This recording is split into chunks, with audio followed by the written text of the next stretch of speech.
Ever since Descartes, thinkers have been fascinated with the mind-body dichotomy. With the emergence of computers in the middle of the last century, computer scientists began to play with what Fred Brooks called pure thought stuff, thus putting our hands directly on this dichotomy. Like many other immensely powerful or even magical substances, this thought stuff is dangerous.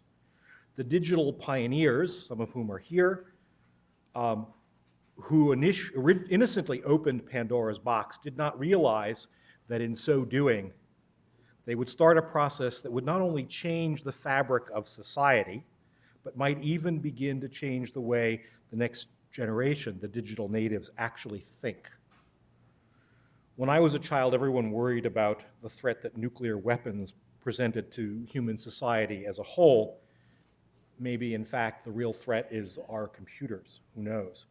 30 years ago, Sherry Turkle, sociologist and psychologist, realized that something important was happening and came to MIT to begin studying this phenomenon at one of its epicenters. Unlike the geeks, she did not study the computers themselves, but rather she studied the computer users, first the digital pioneers, and subsequently the first generation of digital natives. During this epic journey of exploration and discovery, she has written numerous books, 3 of which are particularly important reports on her observations of the new digital world. The Second Self, Computers and the Human Spirit in 1984, Life on Screen, Identity in the Age of the Internet in 1995, and today's topic, her newest book, published last week, Alone Together, Why We Expect More from Technology and Less from Each Other. I give you Sherry Turkle. Thank you.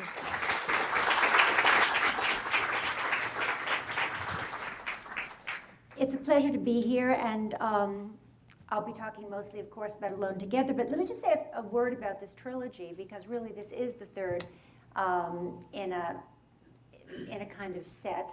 The first book, The Second Self, was about the one-on-one of the psychology of why the person-machine psychology is so compelling, and I wrote about how people really achieve a kind of almost Vulcan mind meld with a computer when they work intensively with it, the psychology of programming, the psychology of really feeling at one with your machine, and the way the machine comes to kind of externalize a piece of yourself.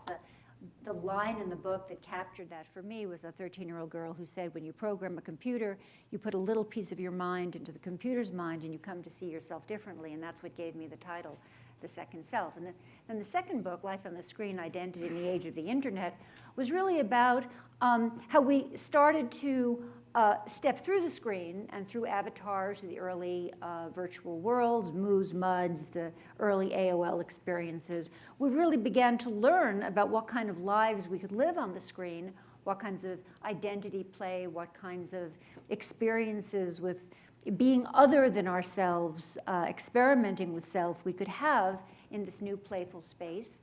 And I was very positive about that. I felt it was a very exciting new thing, and I want to get back to that in a minute when I make a comment about reactions to Alone Together. And then this new book is really about something that I didn't see, that I began to see really right after I finished working on Life on the Screen.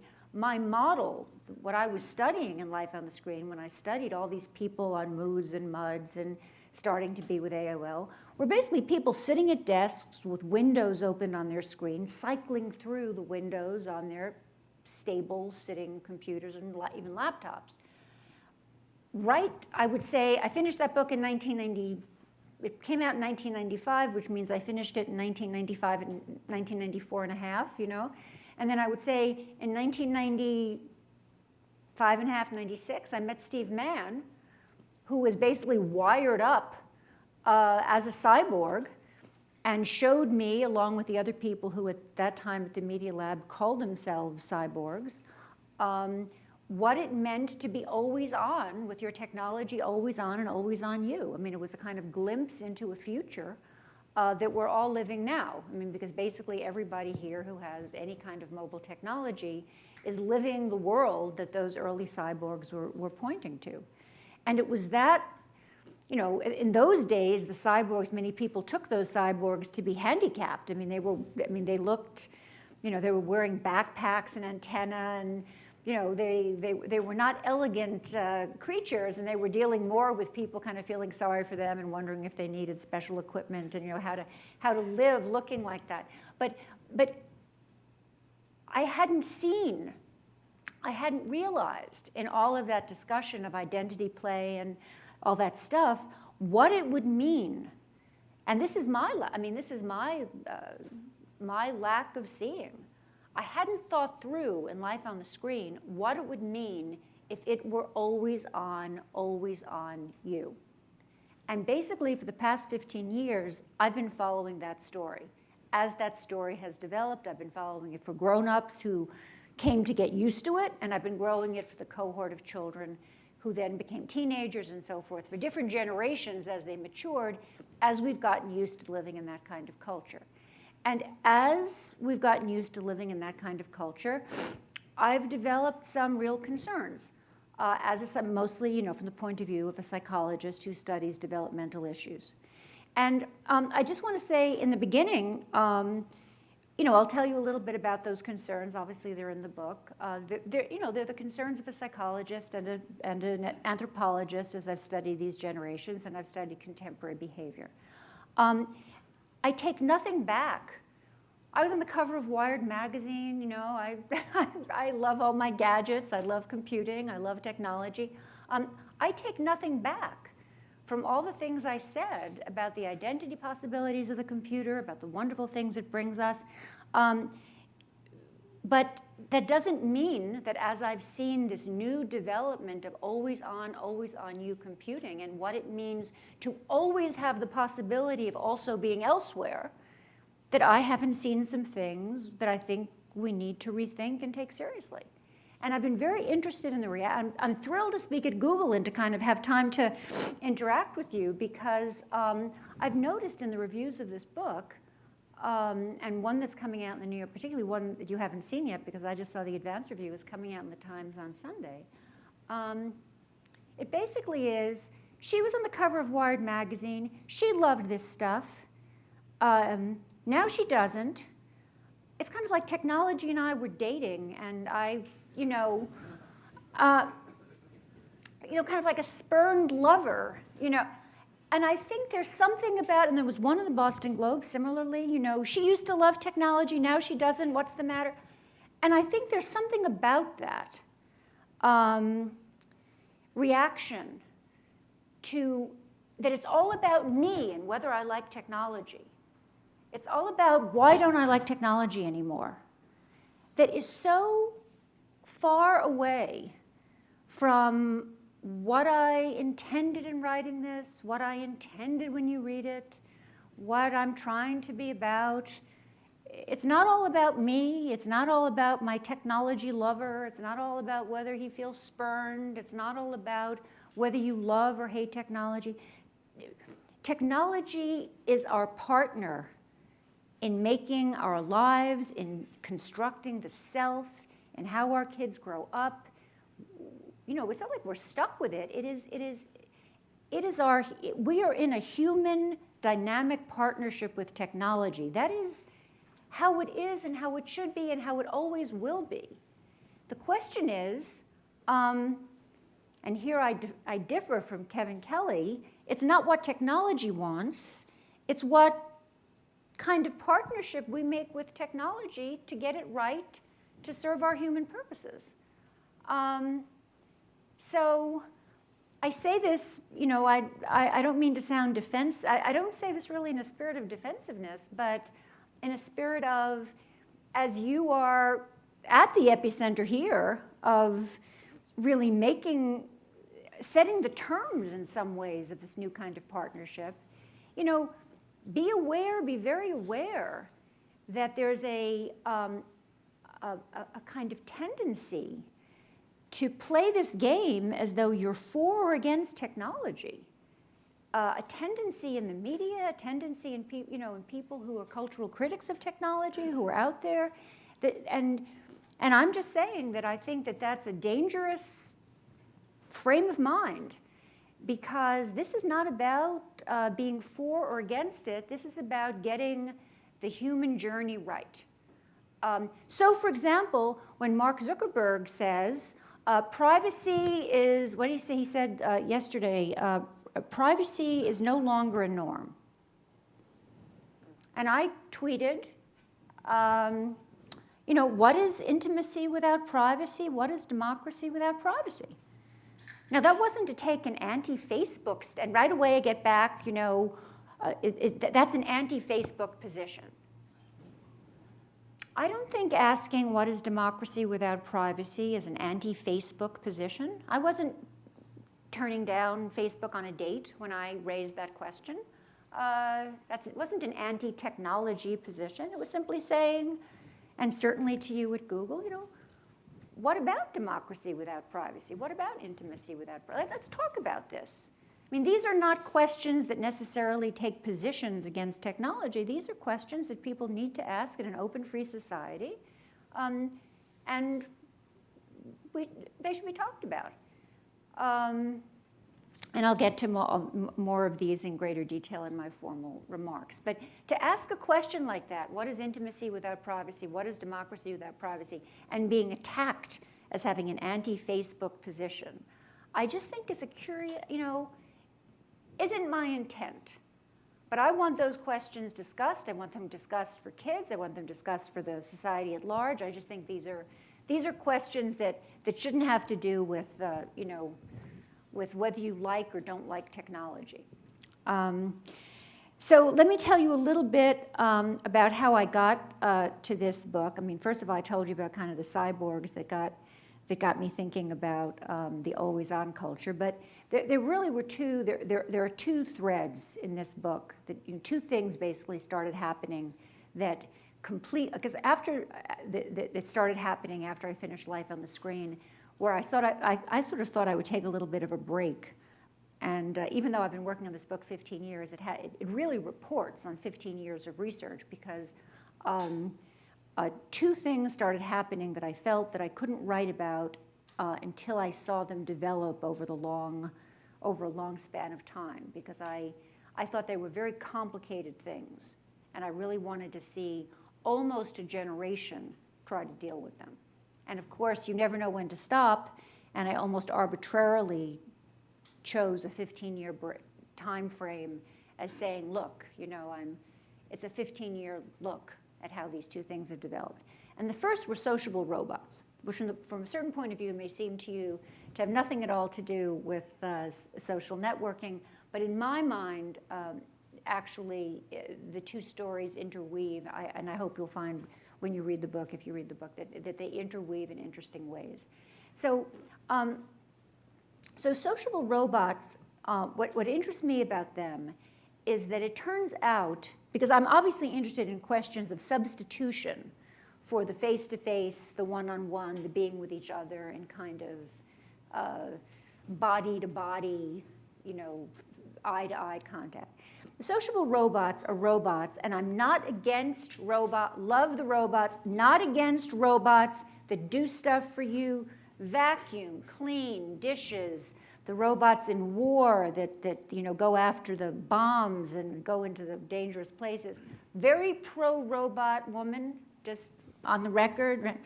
But the robots that really started to get me interested and upset, again, from a psychological, developmental perspective, are the robots that make eye contact, gesture in your direction, say your name, and crucially, track your motion.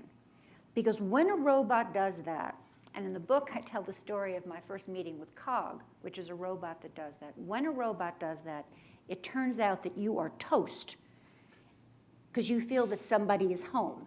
Because we are biologically programmed. We are human animals. We are programmed that when something does that to us, we feel as though we're with another one of sort of our kind, because there simply was nothing in our biological past that knew how to do that.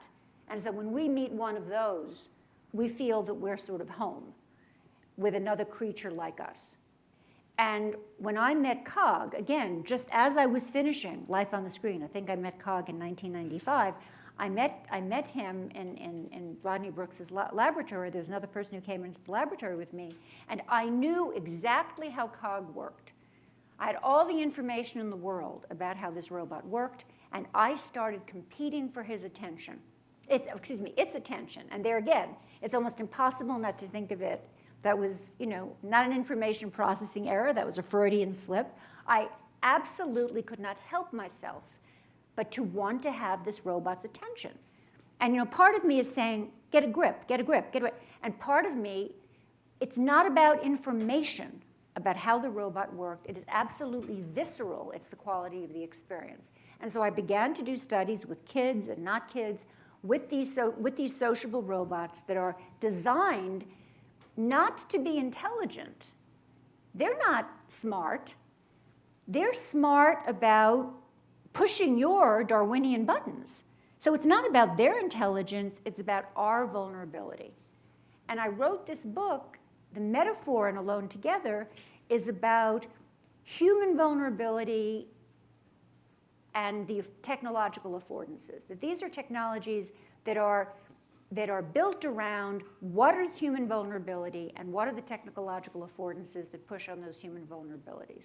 And that's the story of the sociable robots, in which people are actually willing and wanting to substitute robots that seem to care for people in more circumstances than I ever would have dreamed possible. Women who want to have a robot boyfriend, I mean seriously, women who want to have a robot boyfriend because they basically say, look, I'm just looking for a feeling of civility and comfort and somebody being home, somebody being there, really not caring if the robot understands in any deeper way. People wanting to have a robot companion. It's as though a feeling of, it's not about feeling that the robot understands, it's a feeling about our having given up on each other in some kind of way that was a way to track.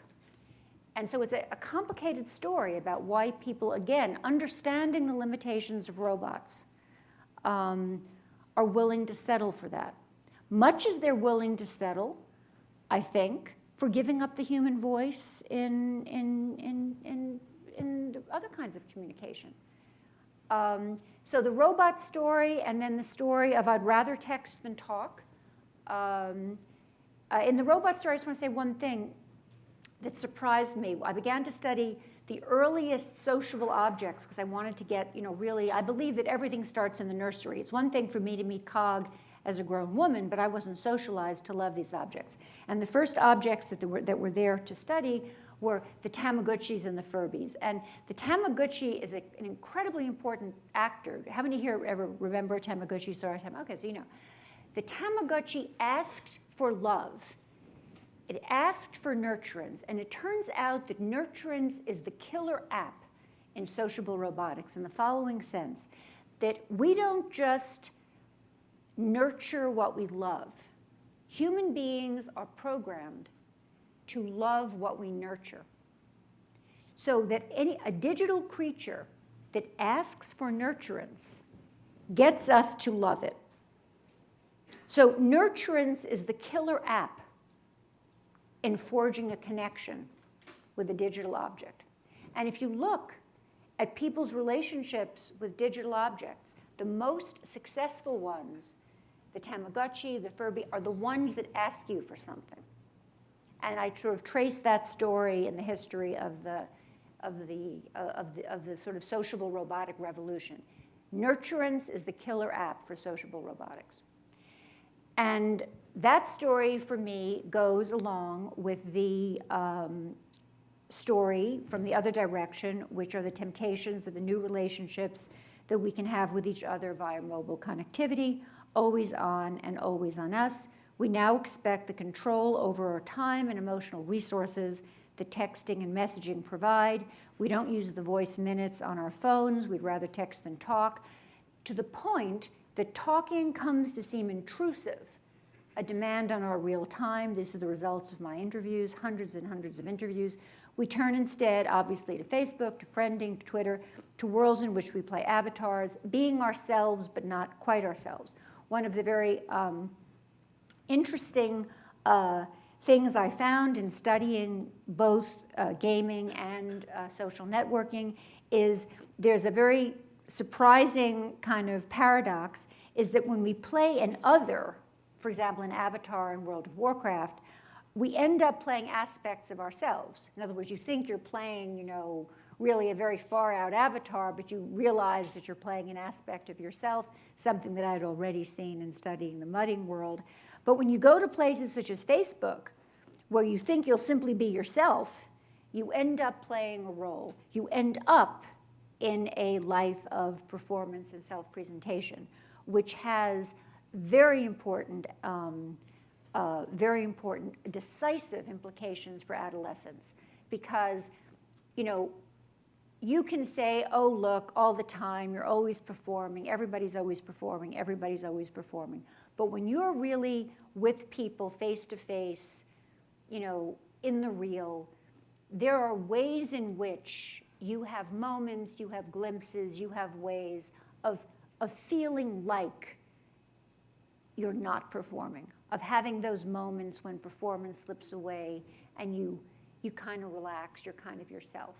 And there's something about, in adolescence, a constant culture and remembering this culture of performance that starts to be a problem in Facebook, particularly for adolescents.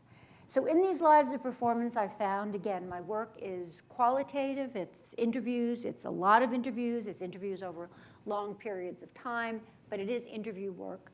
I'm trained as a clinician, that's my value added, that's what I know how to do. We face confusions. The first working title of the book was Cyber Intimacy / Cyber Solitudes, because I really found that the main finding was that people didn't know when they were together and they didn't know when they were alone. And the original Alone Together kind of sums that up in a more popular kind of language, but the original title was Cyber Intimacy / Cyber Solitudes. In our lives of performance, we face confusions. At the end of an evening of avatar to avatar chat in a network game, people feel at one moment in possession of a full social life, and in the next moment they feel curiously isolated in a kind of tenuous complicity with strangers. We recreate ourselves with new bodies and jobs and homes and romances. You build a following on Facebook, and then you wonder to what degree your followers are your friends. You're together with other people, and yet one second later you feel utterly alone. So in one of the stronger statements of the book, I say you're tempted to substitute objects for people, or possibly to treat people as though they were objects. Chat roulette is my favorite example of literally treating people as though they're objects. You're an object, I don't like that object, next. Object, I like that object, next. So there's a kind of parallel in solitude. When you're with a robot, you are alone, trust me. You are in solitude when you're with a robot. You feel a new intimacy.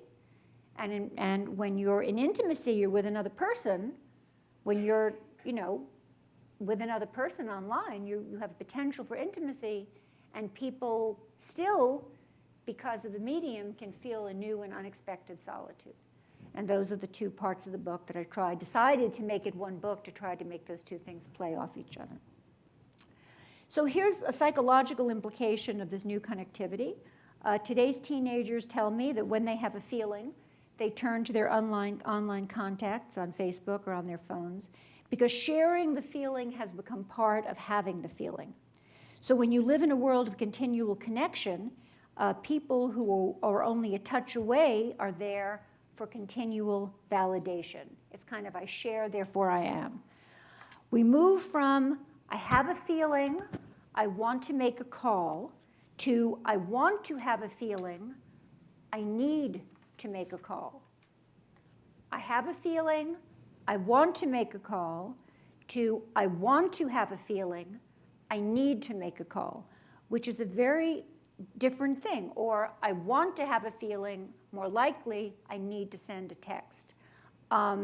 When we use other people in this way, you can get used to seeing them as kind of spare parts, as ways to support our two fragile selves. So again, to summarize the thesis of the book and why I put these robots and the connectivity together in a way that might seem not obvious. Alone with robots, we feel connected, together with people, but not fully relating to them, we feel alone. So I say we're at the still center of a perfect storm. And I think of this, I sum this up as the robotic moment, not because we all have robots. We don't all have robots. But I like to think of it as the robotic moment because it's a technological moment in which we fear that our lives with technology have gotten out of control, and we fantasize, paradoxically, and it's a fantasy, it is not like a happening, we fantasize that it is technology that will help us reestablish control. So we feel our lives have gotten out of control. 150 emails. I mean, how many emails do you guys get a day? Seriously. Are you ashamed to say, to speak it aloud, the number that dare not speak its name? You get 400? Do I hear 5? Anybody willing to admit to 500?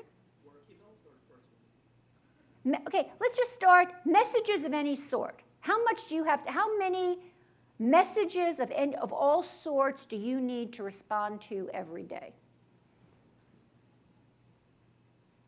Because the point here, I'm willing to admit to 1,000.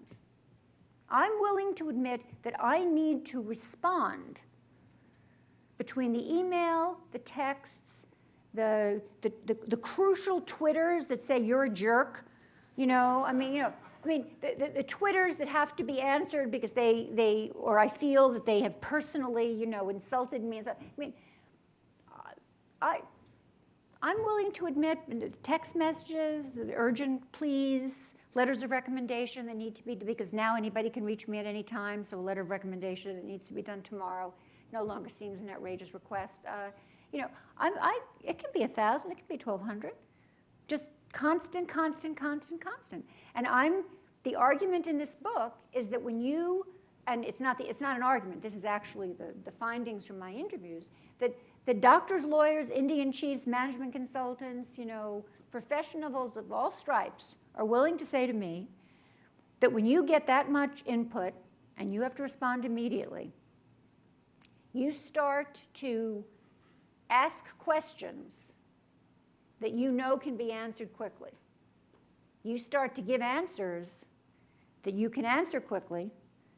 You start to dumb down the questions and dumb down the answers. You start to get into a vicious circle of asking the questions that can be answered quickly. We start to degrade. We're degrading our culture in terms of business problems in two ways. First of all, we're asking each other's questions that we can get quick answers to because the volume and the velocity picks up to the point that you just know that you're dumbing things down because somebody wants an answer right away, and so you're going to get that conversation at a lower level so you can get back right away. And then we're dumbing it down in the sense that we're not talking to the people in the next office. Here you have this magnificent space. I've read about your culture, and I hear that here you make a big effort to avoid this. But the people I've interviewed talk about emailing people in the next cubicle because they don't want to intrude on them. So we have to sort of fight. I've read, from what I read, everything here is trying to tell you, please don't do that, please talk to each other. But, out there, that's a norm, to not want to intrude on the person in the next cubicle. And actually, I begin the book, or maybe I forget, I think I begin the book with a story of a mother. It's not just in the business world, but of a mother who's trying to hire a nanny. And she goes to the nanny's house because she wants to see the nanny in her own home environment. And the nanny's roommate, opens the door, and the mother says, well, I'm here to see this woman. And the girl texts her. She's texting a woman who literally is 10 feet away. And she says, well, why don't you knock on her door? And she said, well, that would be intrusive. So the notion of, kind of that any kind of face-to-face, becomes intrusive. And when I interview the people who don't want to intrude on their colleagues by knocking on their door, by sharing a coffee, by, and I say, well, did you ever? And they say, oh, yeah. And they start to talk about it as though those were the golden years, the good old time. And I say, well, why was what was so collegial then so intrusive now? And you can see them sort of like, thinking, and they end up with something like, well, they have so much more to do now. And read that as they have so much more email. They have so much more email to take care of now. And that's not so different from being at Thanksgiving dinner or being at a dinner party or being at a conference and watching everybody around you answer their texts and their phone calls rather than pay attention to you. I mean, it's, there's something that's become more compelling to us, or the mores has become more compelling to us to answer that virtual, that person who's not there, than really the people who are around us. And this is a question of psychology. I mean, this is not the place to go into it, read the book. But I mean, psychologically, I know a lot about why the fantasy of that unknown call is more compelling than the person who's in front of you. But just trust me, it is, for very deep reasons. So part of it is, we're fighting something very deep psychologically in us. But part of it is the way in which we establish social norms around technology. And it has now become a social norm that really you do, when you're having dinner, put the phones on the table. You really do interrupt a conversation to take a call. I tell a story about going to a funeral and recently going to a funeral of a colleague and people texting during the funeral. Last night on the Colbert Report, one of the people who were, backhand, one of the stagehands was talking to me about going to a memorial kind of gathering for a family member. They're sitting Shiva, and people were texting during the Shiva, and everybody has a story. I happen to have put some of the stories in the book, but it's not because that's what ethnographers do. But it's not as though my stories, and as an ethnographer, I have a rule that if I find a story and I only find one story like it, or two stories like it, I don't tell it. This is not about sensationalist reporting where if I find a weird story, I put it in the book. But no. This is about, I took 15 years to make sure I had a lot of stories and a lot of backup. This book has a deep bench. So if I tell you people are texting in funerals, it's not because I once saw a funeral where people were texting.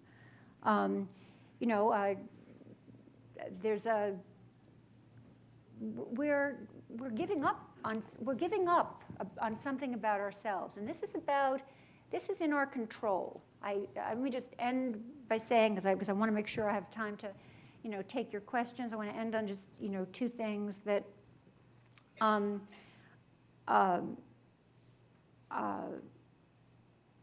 this robotic moment, we have to be concerned that the simplification and reduction of our relationships is no longer something we complain about, because we start down a path of substitution with the idea that technology provides alternatives that are better than nothing. Then we think that perhaps technology is better than some of the available human connections. And finally, we play with the idea that technology might be better than any human connection, from better than nothing to simply better. So let me give you one example from robotics, and then I'll just end and talk about just a final wrap-up point. So let me talk about the robotics. So this 11-year-old girl starts off by saying that a robot dog might be better than a real dog because her father is allergic to dogs. Next in the interview, she thinks the robot dog is better than a real dog because it will never die. Then the child allows herself to muse that a robot dog could be made to stay a cute puppy more gratifying than any real dog could ever be, because everybody would always love a puppy, and here's a puppy that would never die. So you start off with allergic, it's better than nothing. Then always stay a puppy, might be better than some dogs. Never die, always stay a puppy. You know, a robot dog is better than any dog could ever be. So in the book, I trace story after story, relationship after relationship, not in a spirit of being sensationalistic, not in a spirit of kind of apocalypse now, but just to show the psychology of how you, and this is why I ended up including the robots, these very simple robots that look like nothing. I wanted to sort of show how with even simple 1995 objects, you know, you can get people to talk about a psychology of how technological substitutes can come to seem potentially more valuable than the real thing. Elder care robots, something I feel passionate about. There's lots of money, lots of development of robotics for the elderly. Don't tell me you're developing them in this, you know, this is something that I think is really a problem. You know, I call it love's labor lost. You know, nanny bots, elder care bots, substituting robots for when really we have a human compact to care for each other. People telling their life stories to robots who don't know what a life is and who won't know what a life is and who don't know. Older people trying to tell their life story and how they lost a child and how a child died to a robot who doesn't know what it is to be a mother and have a child. These are moments that doesn't mean that I fell out of love with technology. These are moments where it's important to ask, why are we doing this? What is this technology for? What are we accomplishing? Does this serve our human values? When you watch this, when you watch these old people doing this, you have to ask yourself, what is the point? What human value is being served? When you watch a child being you know, the idea of a babysitter robot, and you think about robots that will socialize a child, you know, a robot that has a limited number of facial expressions, or even the robots of the future that will have more of them, what will they know about the infinite variety of speech and gesture and body movement? Why would we want a robot to be teaching our children about the fluidity of gesture and motion and voice? This is people work. What is the point of these substitutions? This is why I bring these two issues of sociable substitutions together. And in my view, Sociable Robots and Online Life both suggest the possibility of relationships the way we want them, just as we can program a made-to-measure robot. We can reinvent ourselves as comely avatars. We can write the Facebook profile that pleases us. We can edit messages until they project the self we want to be. We can edit messages until they project the self we want to be. And we can keep things simple. Our new media are well suited for accomplishing the rudimentary. And because this is what technology serves up, we reduce our expectations of each other. An impatient high school senior says to me, this is a great quote from the book, "If you really need to reach me, just shoot me a text." And he sounds to me just like my colleagues on a consulting job that I just finished, who tell me they don't need to talk, they just rather avoid face-to-face meetings and would prefer to communicate with real-time texts. So every technology asks us to confront the questions of whether it expresses our human values, a question that demands again that we ask what these are, and this makes technology a precious partner as we think through our futures. We're at a moment of significant choice. We've agreed to a series of experiments. I think of them as forbidden experiments on ourselves. Robots to mind children and the elderly, technologies that denigrate and deny privacy, seductive simulations that present themselves as real places to live. I think we deserve better.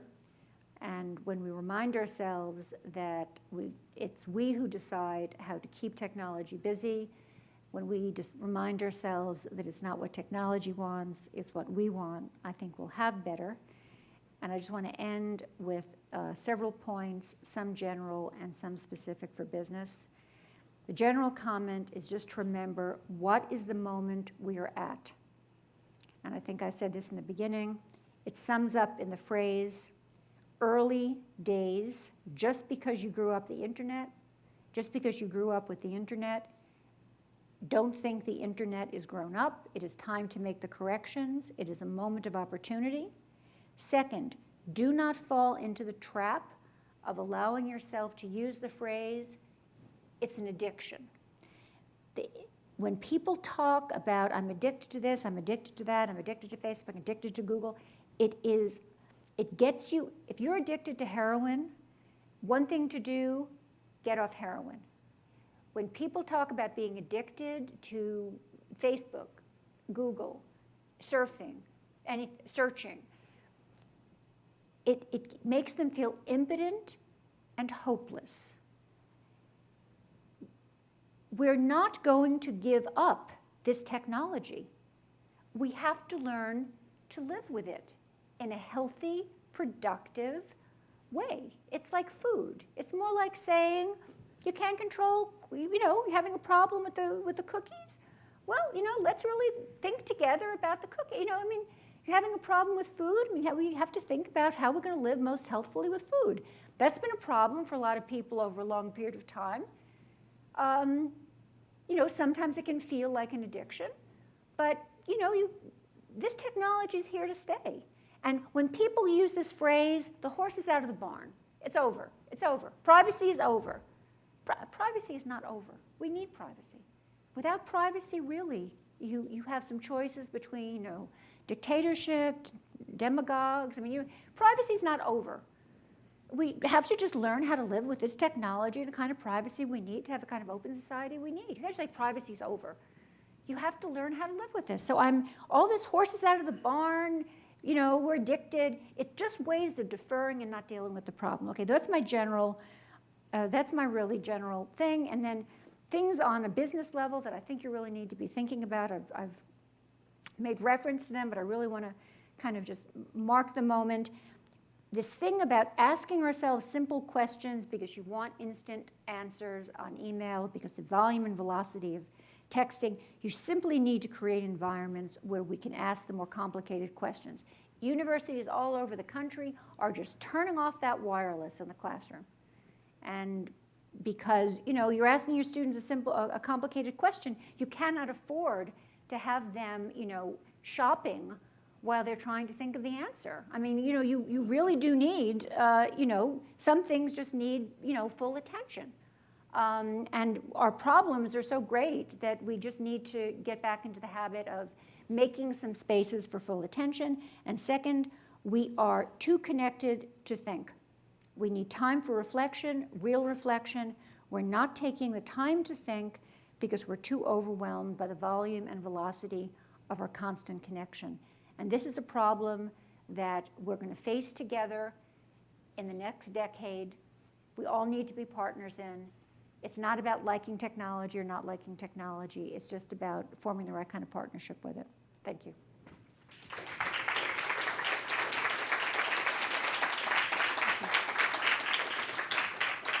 And I'd be thrilled to take your questions. Hoping to have questions. Hi. Hi. First of all, thank you very much for the talk. It was very thinking, enticing. And I think one of the biggest things, at least for me to take away, is that we simply need to be aware of these things and be thinking about what we're doing. I do have a question regarding your "this is people's work" statement. This is people's work. people's work. Yeah. Taking care of the elderly. Taking care of the elder. Right. So it seems to me that the dealing with technology is something that's replacing some things that always happened, right? Because in the past, little kids had dolls. Like, I have a nephew, 2 years old. He has a doll. He puts her to sleep. He feeds her. Right. He takes care of it as if it's a human being.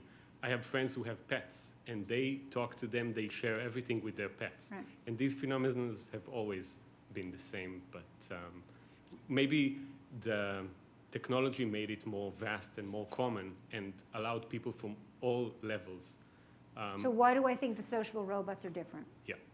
I feel, okay, that's a great question, because one of the things that I've been able to do is study dolls and sociable robots in parallel. And what's the psychology of playing with dolls, and what's the psychology of playing with sociable robots. When you have a doll, and when psychotherapists use dolls in therapy, what a doll allows you to do, the affordance, the technological affordance of a doll, is it allows for projection. So if a child is feeling guilty, a girl, let's say a girl, she puts her Barbies in a row, and she puts them in detention. In other words, she feels guilt. She does unto the Barbie what she imagined should be done unto herself.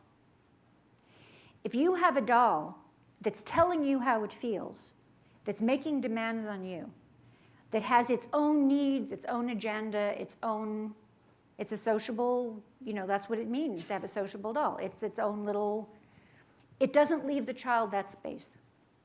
It takes the air out of the relationship from that point of view, and it's another demanding creature. So it's not serving, before we get into what other possible problems it might be causing.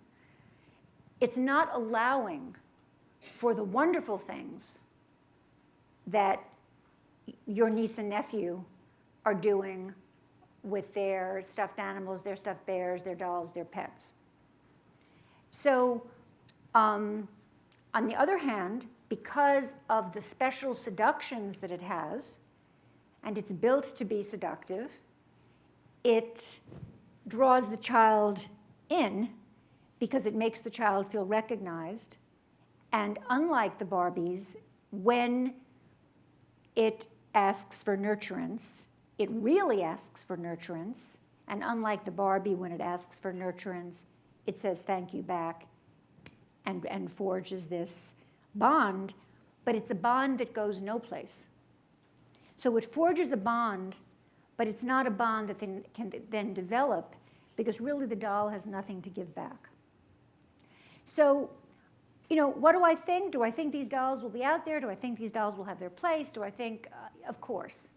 But I'm just saying, attention, you're playing with, I don't want to say you're playing with fire. I mean, you're playing with very fundamental processes when you get into 2, 3, 4, 5-year-olds and how they deal with nurturance and bonding and dolls.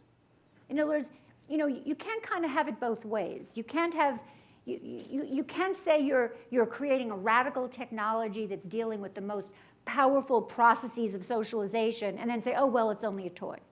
And that's what I sort of object to in the sociable robotics, kind of discourse. It's like, oh, we're dealing with the most powerful processes of socialization. Oh, it's only a toy. And for the older people, there's going to be a lot of room for disagreement. There'll be a lot of room for disagreement. And I think where the disagreement is going to come, it's going to come on Alzheimer's. It's going to come in the area of dementia. And there I think there's going to be room for a lot of disagreement in really a spirit of goodwill and honest disagreement. That when people don't know who they're talking to, or when you can argue they don't know who they're talking to, does it matter who, is it a who, or is it an it?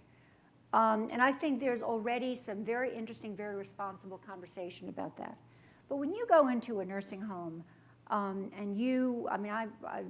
my daughter brings dogs and people to work with the dogs and the people together in nursing homes in Cambridge. And, she can't get people to go in.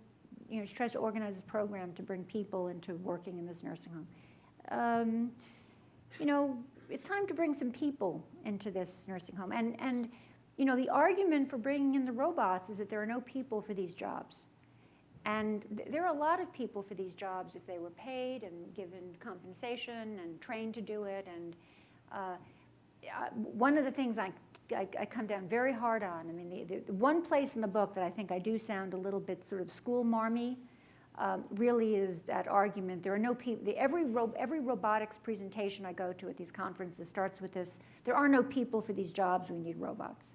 And when you look at the economics of this particular industry, plenty of people, just not enough compensation and benefits. But there's going to be room for disagreement on dementia. I mean, but I think there should be responsible conversation about that. But nanny bots, I'm going to take a hard line. Thank you for coming. My question is, your thesis seems to be based on some kind of psychological and biological determinism, that we are fixed in how we deal with the world. We look at a robot and we think it's a person. When I know for a fact we can be reprogrammed, right? People were programmed to treat slaves as the other. The Nazis programmed Germans to treat Jews as the other. So it's not like some of these are completely fixed. So the real question is, and we had technological events that have changed our social interaction, radio, TV, the move to the suburbs.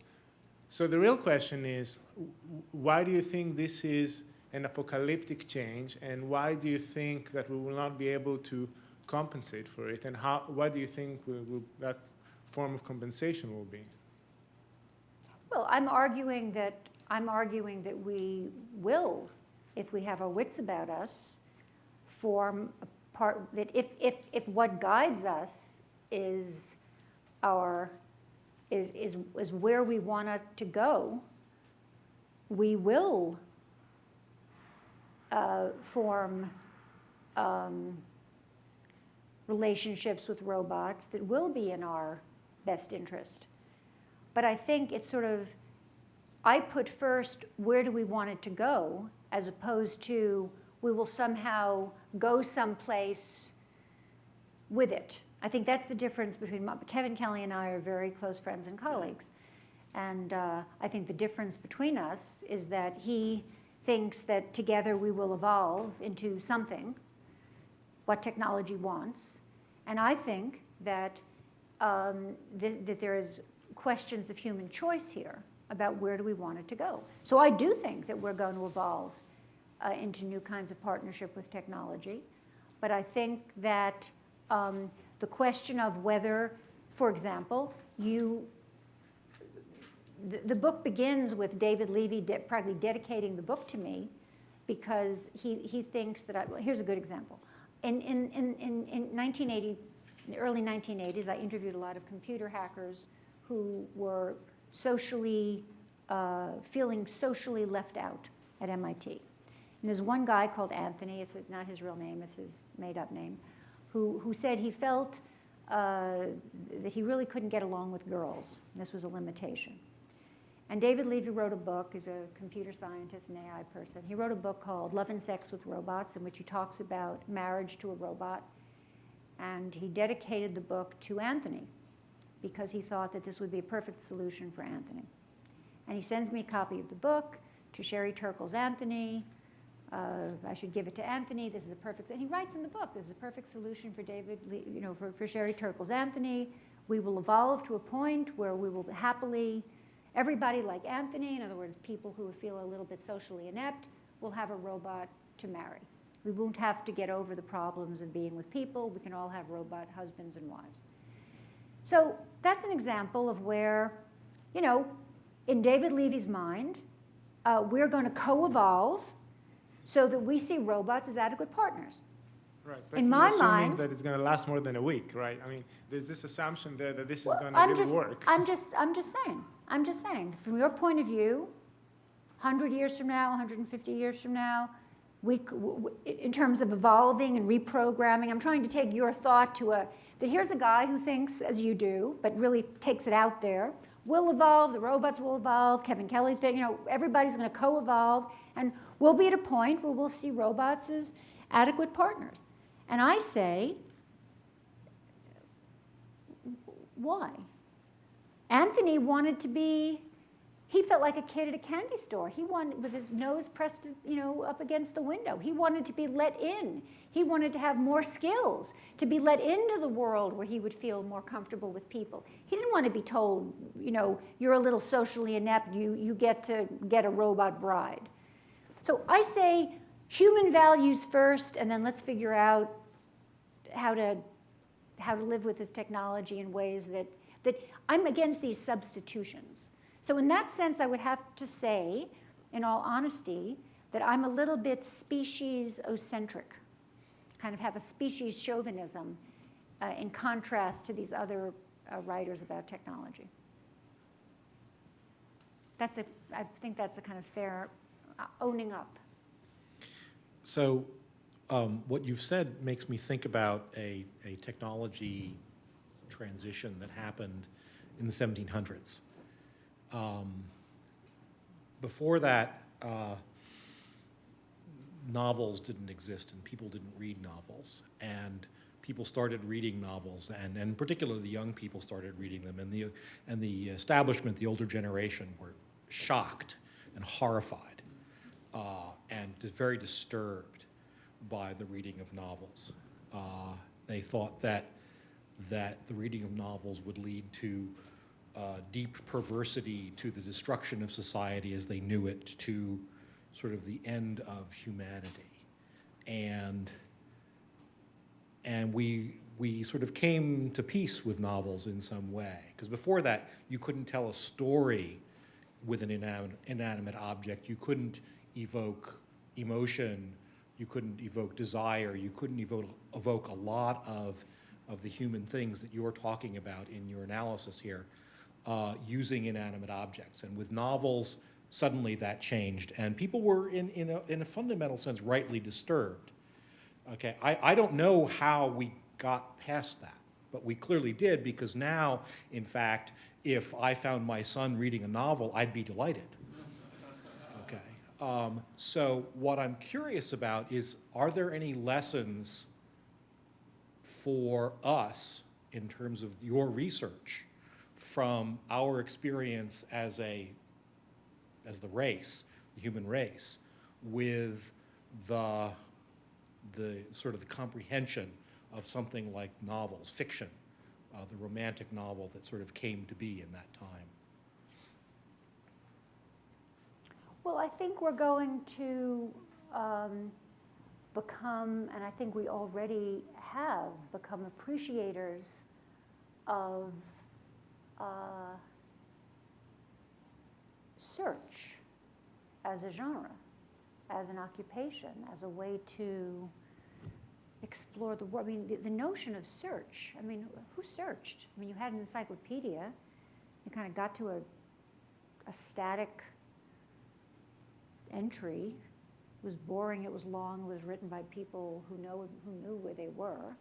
But the notion of surfing, the notion of search, the notion of kind of this liquid float, I think that's become a language, without getting into multitasking, and if you're doing it while you're making love, and I mean, without getting into just getting into the genre thing, that you sit down to have an experience that was unknown. 20 years ago, 15 years? I mean, it just was an unknown experience. And I think all of us sort of remember the first time you had a connection fast enough that you sort of had to say, because you needed a fast enough connection to have a sense of what it is. I mean, it couldn't be that you sat there and, there just came a point when you sort of had a new experience. And it must have been like, to me, it was like it felt like a little bit like reading that new novel. This was just something radically new. And I think it's been a miraculous, fabulous thing to watch a world kind of discover this new adventure.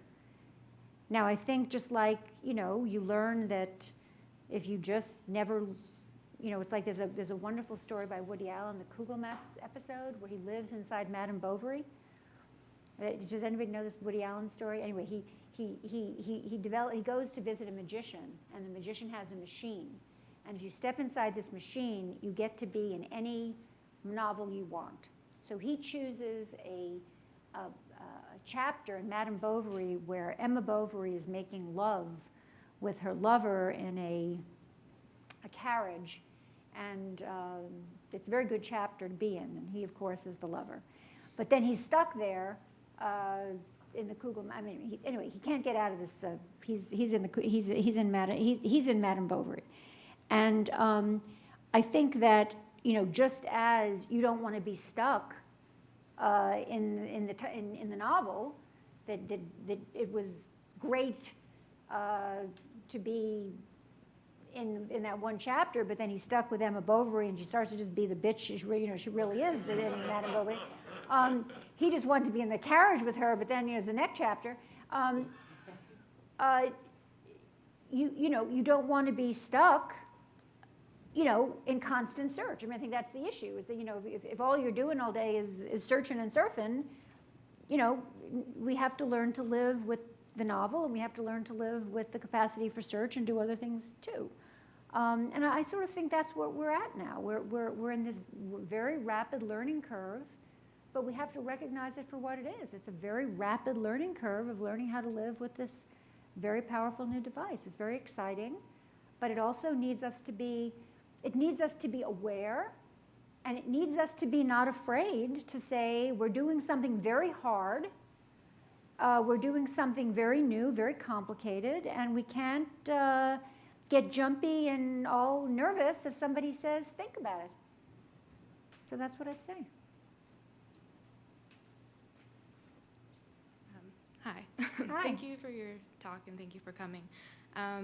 My question is, I guess, how do you see this conversation evolving? Because technology is so seductive, and with your example with food is also very seductive, and obesity is a rising problem. And so how is it that we can kind of force the conversation to go in a way that seems unattractive? Like, I tend to keep my phone off. I don't check my email very often. I like writing long emails and having conversations with people. And when I do that, when my friends finally get in touch with me, hostility towards you. it is. It's like everyone's like, why couldn't I reach you? Like, is something wrong with your phone? Is something wrong with you? And I'm the one who's an anachronism. So how is it that we can have this conversation at all when the alternative, just like letting it evolve and letting ourselves sink into technology, is so much better? Well, I think we're having this conversation now. I mean, I'm only one person, and there's only one book. I'm not saying I wrote the, but I think that the time is right. I think, we've lived with this now for, we had to live with this first. I think that we had to have a little experience. I think you can't have Google for 15 minutes and then say, oh my God, I see a problem. You can't have Facebook for 5 years and say, oh, I see a problem. I mean, I think you have to live with it. And I think people then have to say, well, I see, I had a friend who has a 13-year-old daughter. I mean, here's just an interesting example of how I think people start to see it in ways that are sort of surprising. And it can't always be the same old story of, oh, my boyfriend won't put away his phone. I mean, this is an interesting example.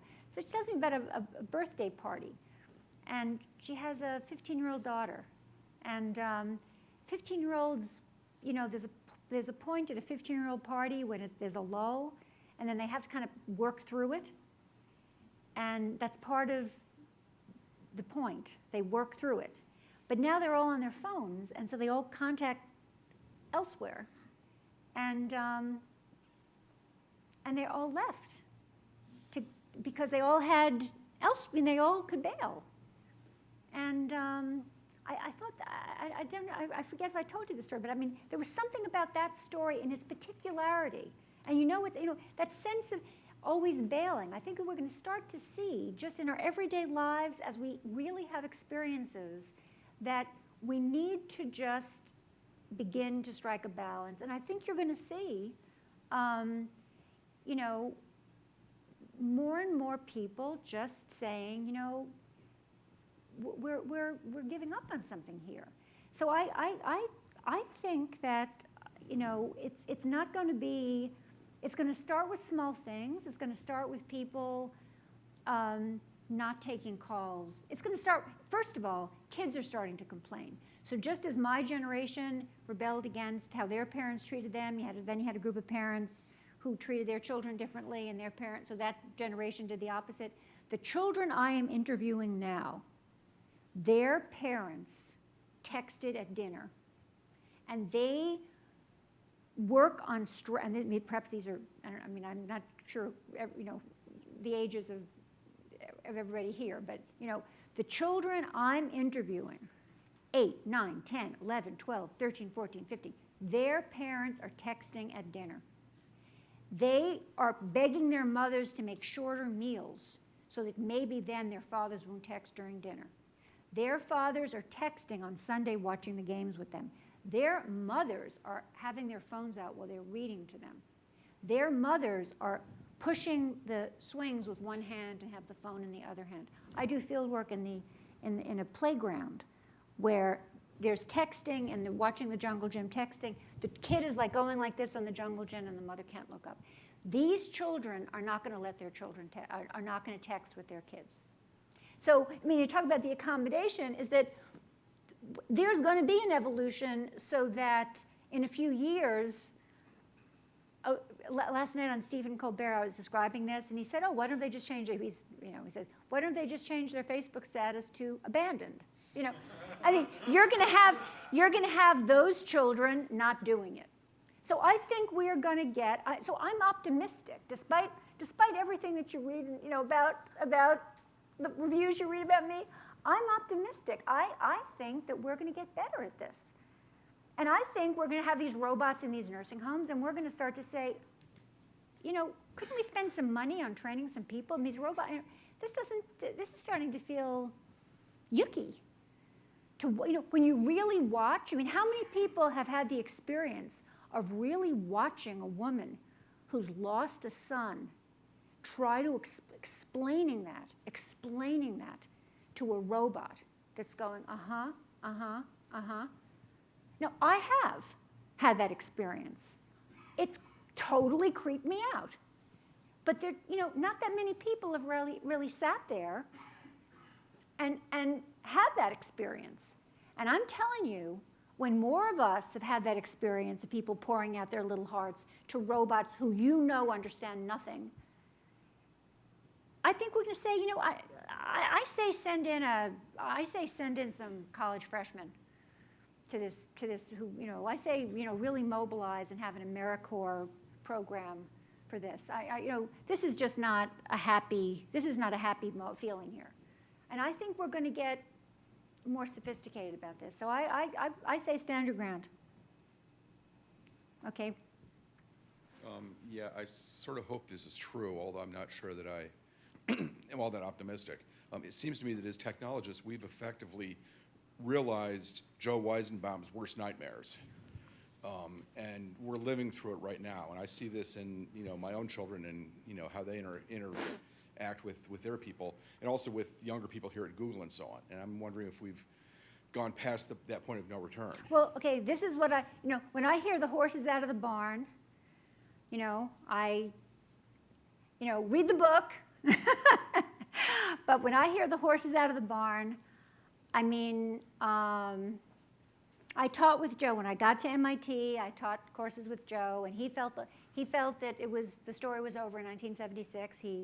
I really believe that whenever we take the position, the horse is out of the barn, you know, it's done, we're addicted, the children are ruined, it's over. We can't afford it. We can't afford it. You know, it's like in politics. I mean, we've had and we're going to have some very, very dark days. You know, and if you take the position, it's over. It's you know, you can't. We can't afford it. So I who've had some very dark days writing this book. I mean, as you can tell that nanny bots. They don't ring my bell. And going to conferences where people are talking about the fact, you know, you travel, you know, in Japan.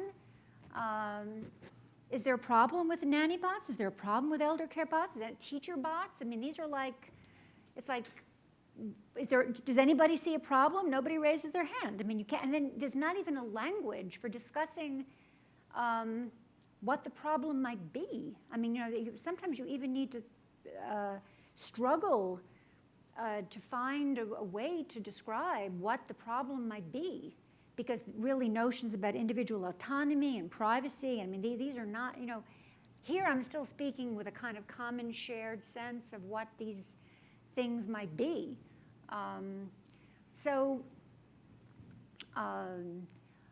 Rave reviews about sex bots. No problem. I mean, not even a conversation about why that might be a problem. So I'm not saying that I don't share some of your trepidation, but I'm absolutely convinced that we have not begun to have the conversation we need to have, when still a book like this, which is not an angry book, it's a, hey, let's talk book, is reviewed. She doesn't like technology. She doesn't like technology, I don't like her. And we can do better as a conversation. I mean, not that some people haven't liked the book, but for people to respond that way means that we have to work harder to have the conversation. Thank you very much. It's really been a pleasure.